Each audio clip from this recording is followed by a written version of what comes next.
Impunity, impunity, impunity. Not but just yesterday, I commend you on possibly being able to compete against J-Team, and yet here you are, proving me incredibly wrong. Getting O2'd by the dreaded Berjaya Dragons. Context. Berjaya Dragons literally is the team that played the worst playoff series I have ever seen in that year. Really bad. That being said, this is much, much better out of that team. Like, out of the team that I expected absolutely nothing. Nothing. I'm going to call it out right now.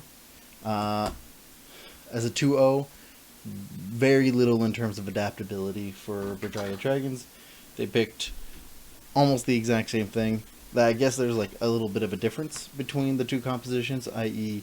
The fact that they no longer could do a 1-3-1, they had to do a 1-4, but like the core concept of the 3 first picks as well as all of the bands being the same does not strike me as impressive. Impunity did better in the pick band department, but only slightly. Because of all the shitty things they've done. Anywho. Other things. Vision was lackluster across the board. Not fun. Berjaya Dragons, if you're going to do anything, because I'm not going to talk about Impunity. Impunity literally showed up to give up. They don't deserve the time. This is harsh, but they don't. They were a new team, they tried, and they lost to an old team that's much worse. So things I want to see differently. Well, you'll have best of fives to contend with, so hopefully you'll have better adaptability and you'll be able to show a more variety of compositions. You didn't have to, so like, well, you get a small slide. I do appreciate that they are they know how to up the tempo, so when they have a lead they do know how to snowball it and how to choke out some resources, but I don't know how much that is like Berjaya and how much that is Impunity giving up.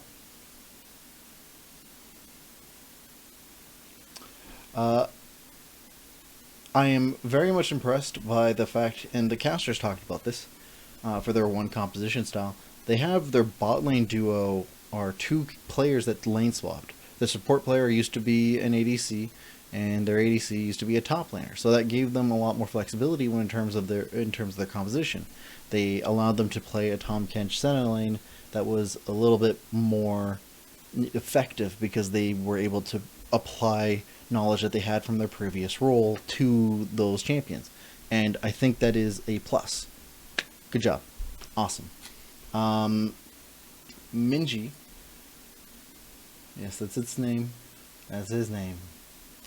Minji is decent. Aji plays weak side very well.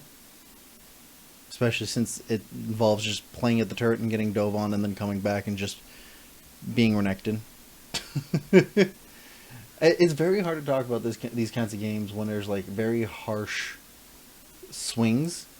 And the only thing I can really talk about is which team can close when they're ahead and which teams require Baron to close. And we have the former, not the latter in this case, so good job. But you'll be facing off against, and again, trying to get a hold of this without any spoilers, you'll be facing off against the winner of PSG versus J-Team. So you know, both of those teams are remarkably better, so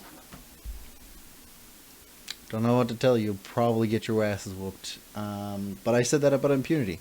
Keep surprising me.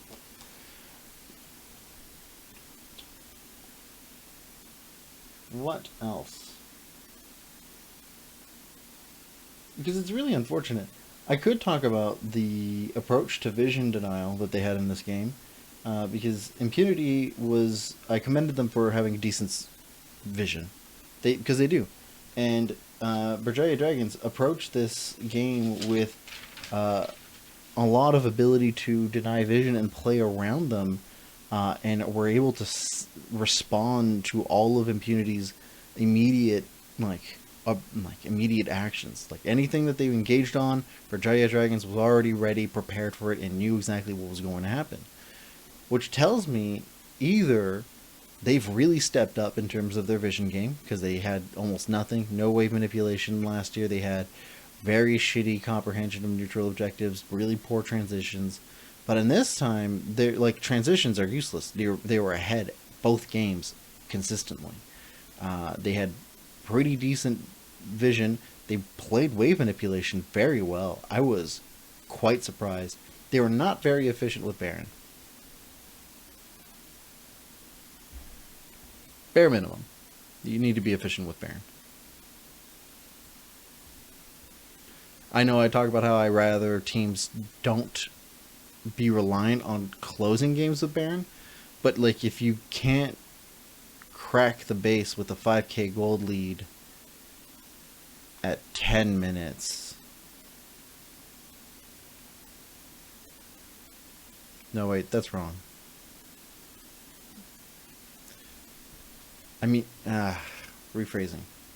Like, there's a point where if you have if you can't get to 2 turrets in with a 5k gold lead at 10 minutes, and you get Baron at literally 22 minutes, and you can't break the inhibitor line with it, then you wasted your Baron. You have an uber buff where they just can't approach you and they can't push against you, where you just faff about. So things I hope I see from Berjaya Dragons next time they play: more efficiency, cleaner execution. Good job, you guys knew how to punish a team that was rolling over and dying. 10 out of 10. Solid effort, guys. Give both of these teams C's. You guys let me know what you think. This video is much shorter than the others because I'm very disappointed with it. And it's not like it was a huge, like it was a stomp of skill. It just, you clearly saw a team show up and die. So let me know what you think. Like and subscribe if you enjoyed the video. I will be heading off straight to the next one. The next one being Hong Kong Attitude versus Boom Esports. Oh no, Hong Kong Attitude. Goodbye.